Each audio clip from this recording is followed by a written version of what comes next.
이스라엘 백성들 애굽에서 종살이했습니다. 하나님 은혜로 그들이 출애굽했습니다. 광야에서 공동체를 이루었습니다. 그것이 그들의 목적지가 아니라 요단강을 건너 하나님 약속하신 적과 꿀이 흐르는 가나안 땅에 들어갔습니다. 출애굽은 구원을 상징합니다. 요단강은 죽음을 상징합니다. 가나안 적과 꿀이 흐르는 땅은 우리가 앞으로 갈 하나님 나라를 의미합니다. 그러면 광야 공동체는 무엇을 의미할까? 바로 그것이 교회입니다. 교인들 광야에서 살다가 우린 광야에서 살고 있는 겁니다. 내가 잘 먹고 잘 살고 부족함이 없어도 우린 광야입니다. 그것으로 만족할 수 없고 그것으로 살 수도 없고 오직 하나님 말씀이 선포되어 사는, 하나님 말씀으로 사는 광야에 있고 그것이 광야 교회입니다.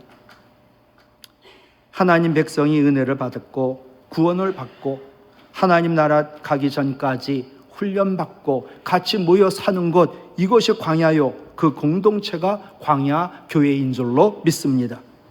오늘 말씀 첫 번째는요, 세상 모든 교회는 광야 교회다라는 사실입니다. 사도행전 7장 1절부터 계속 보면 이 스데반은 사도들과 다를 정도로 없을 정도로 능력자입니다. 은혜 많이 받은. 사도행전 7장 1절부터 보면 스데반이 은혜와 권능이 충만해가지고 큰 기사와 표적을 일으킵니다. 그러자 저자도 또 복음 전하고 예수 믿고 말씀을 전하니까 스데반도 제거해야 되겠다. 사람들은 매수합니다. 스데반이라는 자가 율법에 대하여 얘기하니까 율법으로 구원받지 못한다니까 모세를 모독한 자라고, 예수를 전하니까 예수가 하나님이라고 하나님을 모독한 자라고 사람들을 시켰습니다. 매수해가지고. 그래서 사람들이 스데반을 고소합니다. 모세와 하나님을 모독한 죄로 말이죠. 그래서 스데반이 감옥에 갇혔다가 그 서슬이 시퍼런 지금 산헤드린 공의 앞에 쓰게 됩니다. 그들이 예수님을 죽였던 자들이요, 바로 사도들도 꼼짝 못하도록 계속해서 압박했던 것이 그 회의거든요. 그런데 사도가 아닌 스데반이 그 무시무시한 공의 앞에 섰습니다. 그리고 변론을 하는데 그가 하나님 말씀을 전하는 겁니다. 스데반이 교회를 38절에 광야교회라고 했습니다. 교회는 광야교회입니다. 성경에 이것밖에 없습니다. 스데반이 말하지요, 모세를 죽이려고 했던 광야 사람들이 지금은 예루살렘에서 예수님을 죽였다. 그것도 모자라 예수님 제자들인 사도들도 죽이려고 한다. 너희들은 성령을 거슬렸고 하나님 말씀을 거슬렀고 하나님 역사를 거슬렀고 하나님 아들 독생자 예수 그리스도를 죽였다. 이제는 예수님의 제자인 사도들도 죽이려고 하고 오늘은 하나님의 사람을 죽이려고 한다. 그러므로 교회는 고난이 있는 곳, 바로 광야 교회다라고 선포를 합니다. 여러분, 광야도 그렇고 고난도 그렇고 그리고 교회도 그렇고 사람 한 분 한 분 아무도 쓸데없이 창조된 분이 없고 모두 다 존재 이유, 창조 이유가 있습니다. 어느 글의 그늘까지도 하나님 이 땅에 만드신 이유가 있다라고 글을 썼습니다. 이런 글이 있어요. 너도 나도 햇볕을 향해 뻗어나가지만 이끼라는 놈은 그늘이 좋다고 무수한 그늘 속에서 이끼는 하루하루 예쁘게 자란다. 또 그늘은 그늘대로 자기 품을 파고드는 이끼가 귀엽고 사랑스럽기만 하다. 이끼를 살리는 그늘도 이제 존재 가치, 존재 이유, 역할을 오늘도 해냈다. 시인 신슬로의 책 만물은 서로 이렇게 사랑하고 있다라는 책에 나오는 글이지요. 하나님 지으신 모든 존재는 자신의 역할이 있고 존재하는 이유가 있습니다. 우리는 양지만 좋아하고 햇볕 뜨는 거 좋아하고 남의 눈에 띄는 것만 좋아하고 양지만 이유가 있는 것으로 생각하지만 아닙니다. 그늘도 하나님 만드신 이유가 있습니다. 이끼를 보호하라고. 올 7, 8월 얼마나 더웠습니까? 장례를 치르는데 떼약 비쳐서 치르는데 양산이 그렇게 좋은 걸 처음 알았습니다. 그늘도 이유가 있더라고요. 못난 사람, 천한 사람도 이 땅에 하나님 만드시고 존재하는 이유가 있고 광야도, 광야교회도 존재 이유가 있습니다. 누가 그래요? 달빛이 뭐가 필요하냐고. 여러분, 달빛으로는 커피를 데울 수는 없지만 이 달빛 때문에 사람의 마음이 감동이 있어가지고 서정을 불태울 수가 있습니다. 맹수 힘으로 따지면 호랑이가 위고 고양이 같은 거 왜 존재하냐고. 근데 쥐를 잡는 데는 호랑이보다 고양이가 낫습니다. 그런데 호랑이가 야 나는 왜 어흥하는데 너 왜 어흥하지 못하고, 야 무슨 얍삽스럽게 야옹이 뭐냐. 호랑이가 고양이를 업신여기고 약 올렸습니다. 그러나 호랑이는 쥐를 못 잡습니다. 제가 어렸을 때 집집마다, 우리 집도 그랬어요. 온통 어느 날은 잠을 못 잘 정도로 천정을 얼마나 쥐가 돌아다니는지. 어떨 때는 방에 쥐가 나타나고 하수구에서 쥐가 올라오고. 여러분, 고양이도 호랑이만 못할지 몰라도 존재하는 이유가 있습니다.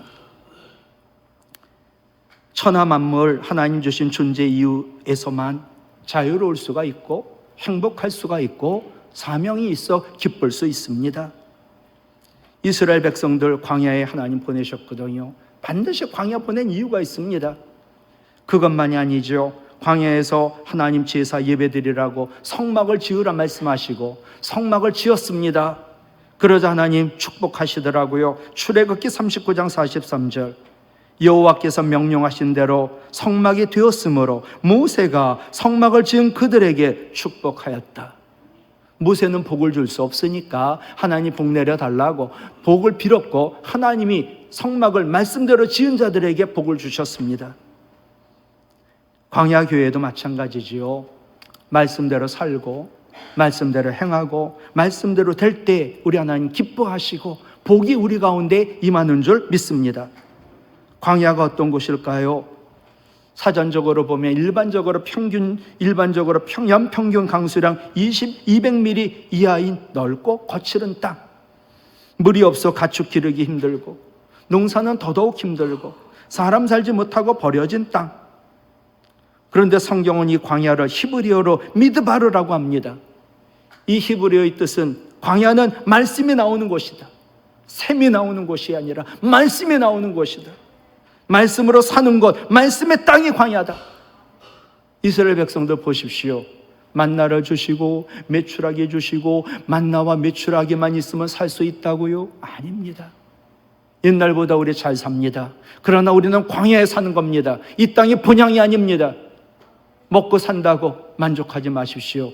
오로지 우리는 하나님 말씀으로 사는 것이기에 광야에서 교회로 찾아 나온 겁니다. 바로 그것이 광야교회입니다.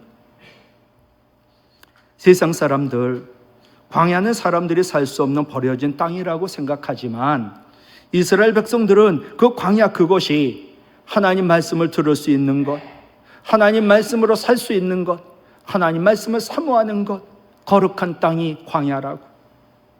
출애굽기 5장 3절에 보면 우리가 이스라엘 백성들이에요. 광야로 사흘 길쯤 가서 우리 하나님 여호와께 제사 예배를 드리려고 하오니 하나님 우리를 가도록 허락하여 주시옵소서.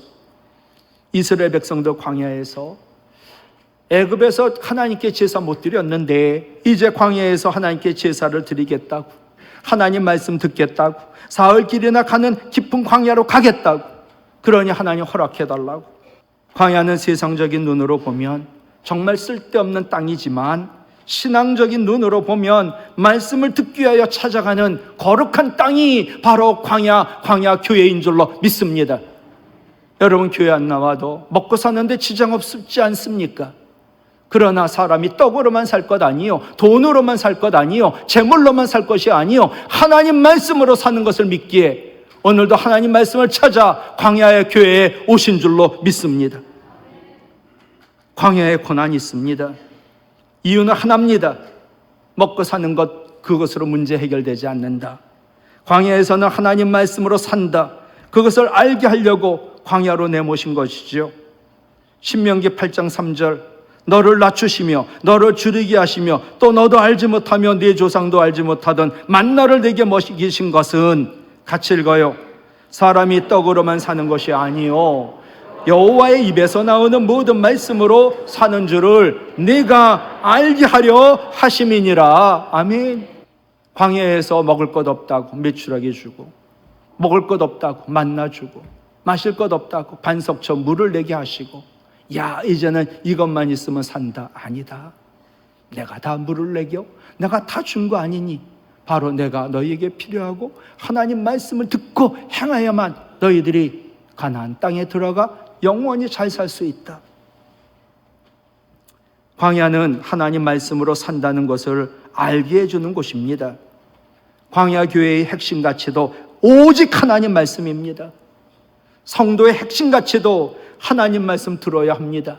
들어야 믿을 수 있습니다. 믿어야 행할 수 있습니다. 그리고 전할 수 있습니다. 그것이 바로 성도의 핵심 가치입니다. 이 세상 교회는 광야 교회입니다. 광야에 사는 자들이 하나님 말씀을 찾아 나왔습니다. 하나님 말씀 들으려고, 하나님 말씀으로 위로받으려고, 하나님 말씀으로 소망을 얻으려고, 하나님 말씀을 믿음으로 행하여 말씀의 능력이 나타나려고. 그것이 바로 광야 교회입니다.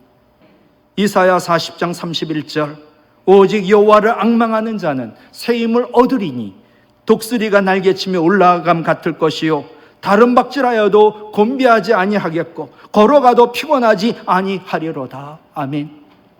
우리는 세상 사람과 다릅니다. 우리 안에 성령 계시고 이곳에 주님 계시고 강력한 능력의 말씀이 선포가 되고 말씀이 우리를 위로하고 소망을 주고 능력을 줍니다. 우리는 독수리입니다. 두 번째로 광야 교회에 문제 많습니다. 우리 교회 문제 많습니다. 문제 없는 교회 없습니다. 그런데 광야 교회 주님이 계십니다. 말씀이 계십니다. 성령이 계십니다. 그래서 교회만이 소망이 있습니다. 스펄전 목사님에게 젊은 청년이 목사님 문제 없는 교회 소개시켜 주십시오. 세상에 괴로운 교회가 없다네. 그리고 문제가 없는 교회가 있다 할지라도 자네가 가는 순간 그 교회는 문제가 생길 것이네. 자네는 죄인이니까. 우리 구원받았습니다. 그러나 우리는 아직도 죄 가운데 삽니다. 그러니 모든 교회가 문제와 갈등이 있는 거죠. 여러분 초대교회 보십시오. 성령 충만했습니다. 성령의 능력 권능으로 기사와 표적이 나타났습니다. 신앙이 완전히 삶이 돼가지고 모두 재산을 팔아 유무상통했습니다. 세상에 이런 교회가 어디 있습니까? 하나님 영광을 드러내고 하나님께 영광을 돌렸습니다. 안 믿는 사람들이 보니 자기의 소유를 팔아 없는 사람에게 나누어주는 저들은 도대체 어떻게 된 사람들인가? 그들은 놀라고 칭찬하며 그들이 교회로 몰려왔습니다. 그래서 초대교회는 지혜자가 더 많아졌다. 사도행전 6장 1절입니다. 사도행전 6장을 말씀드리려고 합니다. 여기서 지혜자라는 것은 예수 믿는 사람을 사도행전에서는 지혜자라고 하고 사도행전에서 사도라고 하는 것은 예수님 따라 다니는 12제자를 사도라고 합니다. 그런데 이 예루살렘 교회에 문제가 있습니다. 예루살렘 교회 구성원이 크게 두 가지입니다. 히브리파 사람들, 그러니까 히브리파 유대인이라고 할 말도 없죠. 히브리 자체가 유대인을 말하니까. 그러니까 오로지 히브리에서 살만 히브리파 유대인, 한 번도 이스라엘을 떠난 적이 없는 사람들. 그런데 또 한 부류가 있었습니다. 헬라파 유대인. 유대인은 유대인인데 고향을 떠나고 예루살렘 떠나고 로마 헬라 문화권에서 살다가 우리 교회로 돌아온 사람들입니다. 헬라파 유대인이건 히브리파 사람이건 그리스도 안에서 하나입니다. 말로만 하나입니다. 배경이 다릅니다. 무시합니다. 내가 너보다 높습니다. 하나 될 수가 없지요. 헬라파 유대인, 이스라엘 떠나 로마 각지에 흩어져 헬라 문화권에서 살던 유대인들을 헬라파 유대인. 그들은 정치적으로 로마의 지배하에 있었고 문화, 철학, 언어적으로는 헬라말을 쓰는 사람들. 바울도 헬라파 유대인입니다. 반면에 히브리파 사람들, 그들은 오로지 이스라엘 본국에만 산 사람들. 그래서 그 사람들은 헬라말도 모릅니다. 오로지 아람어만 사용합니다. 늘 알고 있는 모세오경, 율법에 대하여 엄격합니다. 철저합니다. 생활 풍습까지 그들은 모든 613가지의 규례를 만들어 지키는 완전히 보수적인 사람들입니다. 생각해 보십시오. 히브리파 사람들 완전 보수 집단, 자칫 율법주의자들. 그런데 세상 떠달다가 교회에 들어온 사람들, 그들을 완전히 무시합니다. 늘 율법을 가지고. 같은 예수 믿고 성령 충만하고 은혜 가운데 살면서도 히브리파 사람들이 헬라파 유대인을 무시합니다. 그리스도 안에서 하나임에도 불구하고 하나라고 말만 했지 늘 차별 대우를 합니다.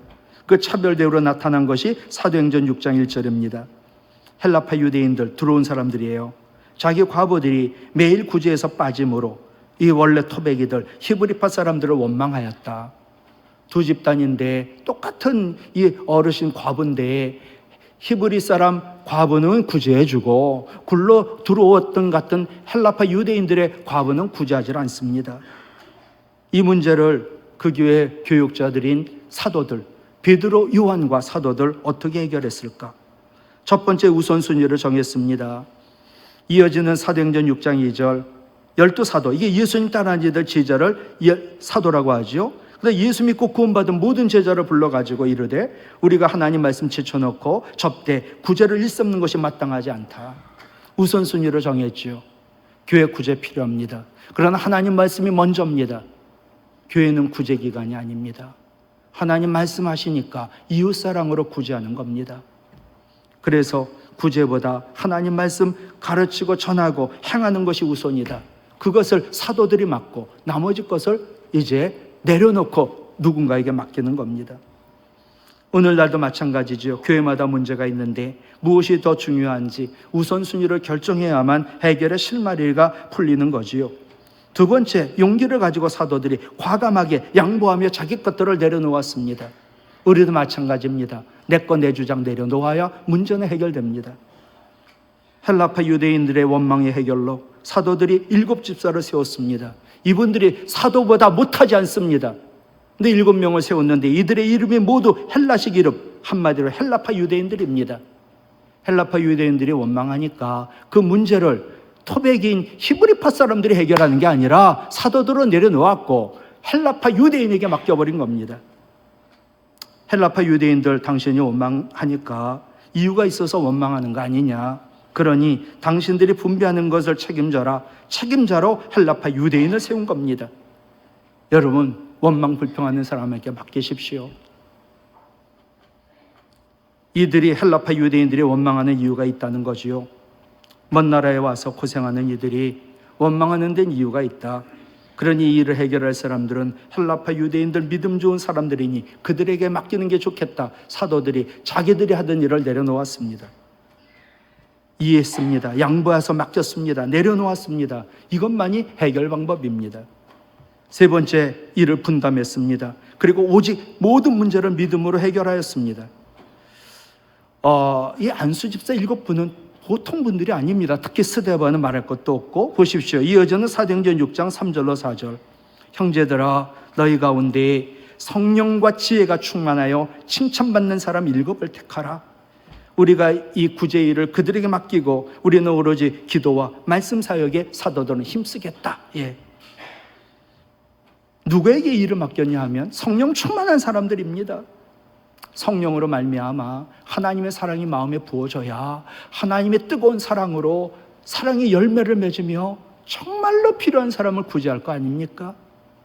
머리가 좋은 사람 아닙니다. 논리적인 사람도 아닙니다. 성령 충만하여 하나님의 사랑이 마음에 부어진 사람, 그래서 남을 긍휼히 여기고 사랑의 열매를 맺는 사람. 두 번째로 지혜 충만한 사람을 택했습니다. 하나님 두려워할 줄 압니다. 나만 옳다고 주장하지 않습니다. 하나님 두려울 줄 아니까. 그렇게 지혜 충만하니까 사람들이 야, 저 사람은 성령 충만해, 지혜 충만해, 그의 삶으로 나타나 정말 존경받을 사람들이야, 칭찬하는 그 사람들을 택해 구제를 맡겼습니다. 오직 믿음으로 맡겼더니 문제가 완전히 해결이 되었습니다. 그리고 그곳에 하나님 예수 그리스도 임했지요. 55절 보세요. 스데반이 성령 충만에 하늘으로 주목하여 하나님의 영광을 봅니다. 예수님께서 하나님 우편에 선 걸 봅니다. 우리가 주님의 몸된 교회에서 하나님 영광을 봐야 되고, 하나님의 영광이 떠나서는 그 교회는 끝난 겁니다. 이가봇, 하나님의 영광이 떠났다, 죽음입니다. 교회건 사람이건 마찬가지입니다. 하나님의 영광 떠나지 않도록 늘 회개와 말씀이, 그리고 말씀의 행함이 있어야지만 하나님의 영광이 떠나지 않습니다. 말씀대로 순교하고 있는 스데반에게 하나님의 영광이 보였고, 하나님 우편에 계신 예수님이 서 있는 것을 봅니다. 중요한 건 예수님 하나님 우편에 지금도 서 계십니다. 우리 주님 우리를 위하여 죽으시고 부활하시고 하늘나라 가셨지만 지금도 우리를 보고 계시고 서 계시고 강구하고 계셔요. 로마서 8장 34절, 우리를 위하여 죽으시고 다시 살아나신 예수 그리스도 하나님 우편에서 우리를 위하여 강구하고 계십니다. 그리고 그 부활의 주님은 성령으로 우리와 함께 하시는 줄 믿습니다. 말씀으로 우리와 함께 하심을 믿습니다. 벵갈이란 주석가, 주님이 스데반이 순교하고 하늘나라 올 때 그를 환영하려고 그 보좌에서 벌떡 일어나셨고, 스데반이 천국에 들어오는 순간 맨발로 뛰어가 얼마나 힘들었냐고, 얼마나 나를 사랑했냐고 꼭 안아주시며 영접해 주셨다는 겁니다. 우리가 하나님 나라 가는 날도 마찬가지예요. 천사를 보내 우리 영혼을 본향인 하나님 품으로 옮기시고, 우리가 천국에 들어오는 날 예수님 맨발로 뛰어나 우리를 안아주시고 수고했다고 이제 잠시 쉬고 잠을 자라고. 광야교회, 모든 교회 문제 많습니다. 그러나 그곳에 주님이 계시고, 주님이 서 계시고 강구하시고 성령으로 계시고 능력의 말씀이 있기에 문제 많아도 영원한 소망이 광야교회에 있는 줄로 믿습니다. 신명기 8장 16절, 만나를 광야에서 내게 먹이셨나니 이는 다 같이 읽을까요? 너를 낮추시며 너를 시험하사 마침내 내게 복을 주려 하심이었느니라. 아멘. 제가 마침내 설교를 한 적이 있어요. 하나님의 마침내는요, 약속한 걸 반드시 이루어지는 마침내거든요. 성경을 찾아보십시오. 물론 번역이 그렇지만 인간의 마침내는요, 깨달음이에요. 내가 죄인이고 내가 교만하고 내가 부족하고 하나님 은혜인 걸 깨닫는 게 마침내예요. 우리의 마침내가 있을 때 하나님의 마침내로 모든 약속이, 모든 복이 이루어지는 줄 믿습니다. 말씀을 마칠게요. 제가 2002년 7월 7일 날 왔습니다. 7월 7일 한 설교를 기억하십니까? 우리 교회가 하나님의 영광이 떠나지 않고 가득한 교회가 되기를 원한다고, 데살로니가전서 1장 3절 말씀 가지고 우리 교회가 믿음의 역사가 있는 건강한 교회를 나는 꿈으로, 비전으로 가졌습니다. 우리 교회가 사랑의 수고가 있는, 그래서 사람을 살리고 키우는 교회가 되기를 저는 소망합니다. 우리 교회가 주 예수 그리스도에 대한 소망의 인내로 행복하고 좋은 교회가 되기를 원합니다. 그렇게 선포했습니다. 좋은 목사님 모셔서 하나님의 영광이 가득한 꿈과 비전이 있는 교회로 만들어 가야 되겠지요. 모세가 광야에서 성막 건축을 마치고 봉헌할 때 성막에 하나님의 영광이 가득하여 모세조차도 감히 들어가지 못했습니다. 솔로몬이 성전 건축을 마치고 봉헌할 때에도 하나님의 영광이 성전에 가득해 제사장들 성전 안에 아무도 들어가지 못했습니다. 그러나 성전 바깥에 있는 백성들은 하나님의 영광이 성전에 가득한 것을 보았습니다. 우리 교회, 광야교회가 주님이 살아 역사하시고 성령과 말씀이 충만하여 소망이 있는 교회 되기를 원합니다. 그래야 하나님 말씀을 순종하고 행하고 전함으로 하나님의 영광이 떠나지 않고 하나님의 영광이 가득한 교회 되기를 주님의 이름으로 부탁을 드립니다.